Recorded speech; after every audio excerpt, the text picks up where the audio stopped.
आज का ज्ञान, खुद पर भरोसा रखो, सफलता तुम्हारे कदम चूमेगी। खुद में विश्वास। दुनिया तभी आप पर भरोसा करती है जब आप खुद पर भरोसा करना सीखते हैं। खुद पर विश्वास ही वो नींव है जिस पर सफलता की मजबूत इमारत खड़ी होती है।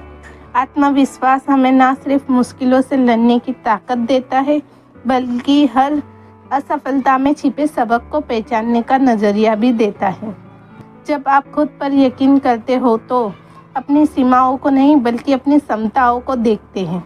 यही विश्वास आपको यहाँ तक पहुँचाता है जहाँ पहुँचने की कभी आपने सिर्फ कल्पना की थी।